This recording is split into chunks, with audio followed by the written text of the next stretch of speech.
আচ্ছা, তোমরা ফার্স্টেই আমাকে বলো তো, আমি সাইকেল চালাচ্ছি না বাইকে বসে আছি? জানি অনেকেই বলবে যে আমি সাইকেল চালিয়ে যাচ্ছি। আরে না, আমি তো বাইকের পিছনে বসে আছি। দেখো, বাইকে বসে বসে আমি চলে এলাম ফুড ঘরের দিকে। জানো তো, এই যে ফুড ঘরের এই জায়গাটা না আমার সব থেকে বেশি ভালো লাগে। এই ভিউগুলো যেগুলো অন্য কোথাও আর আমি পাবো না। সত্যি কি দারুণ, তাই না? প্রাকৃতিক সৌন্দর্য যে কতটা, সেটা এই দিকে না এলে বোঝা যায় না।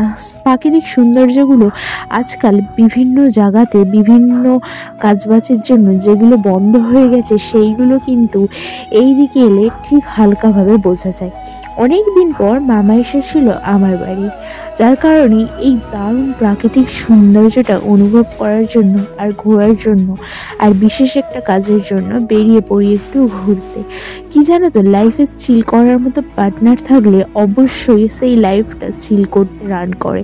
তো আমার লাইফে কিছু কিছু বন্ধু যারা থাকলে সত্যিই মনে হয় লাইফটা কত স্মুথলি রান করা যায়।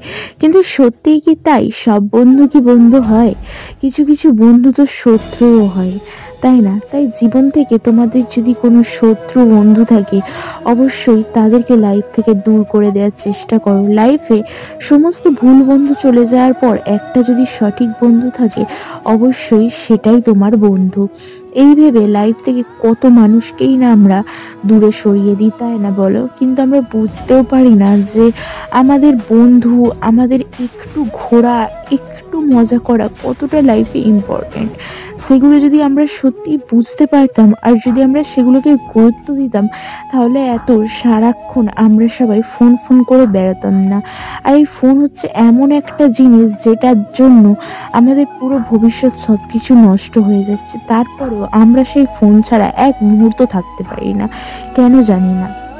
তারপর দেখো, এই সৌন্দর্যটা আমি বরুণ রিভিউতেও গিয়েছি, অনেক জায়গায় গিয়েছি, কিন্তু সত্যি এই অনুভূতিগুলো না আলাদা।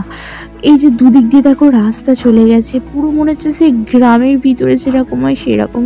দারুণ লাগছে, তাই না? আচ্ছা, তোমরা আমাকে কমেন্ট করে জানাও, তোমরা 1 জানুয়ারিতে কে কোথায় ঘুরতে গেলে আর কে কোথায় গেলে। জানো তো, এই রাস্তাটায় এসে দেখছি রাস্তাটা পুরো ভেঙে গেছে, যার কারণে আর বেশি দূর না এগিয়ে গাড়ি ঘুরিয়ে আবার আমরা ব্যাক করি। আর ব্যাক করার সময়তেও সেম রাস্তা দিয়ে যেতে এতটাই না ভালো লাগছিল, কি বলবো। দেখো, যাওয়ার সময় গিয়েছিলাম নিচের রাস্তা দিয়ে, আর বাড়ি যাওয়ার সময় যাচ্ছি দেখো ওপর দিয়ে। আর তারপরে নদী, হালকা রোদ, তার উপরে শীতকাল, বেশ দারুণ লাগছিল। আচ্ছা, এবারে তোমরা আমাকে একটা কথা বলো, তোমাদের সব থেকে প্রিয় জায়গা কোনটা? যেই জায়গায় গেলে তোমাদের মনে হয় আর বাড়িতেই যাব না। এরকম ঘোরার জায়গা কার কোনটা প্রিয় আমাকে একটু জানিও তো কমেন্ট করে। আর জানো তো, তোমাদের কমেন্টগুলো পড়তে আমার দারুণ লাগে।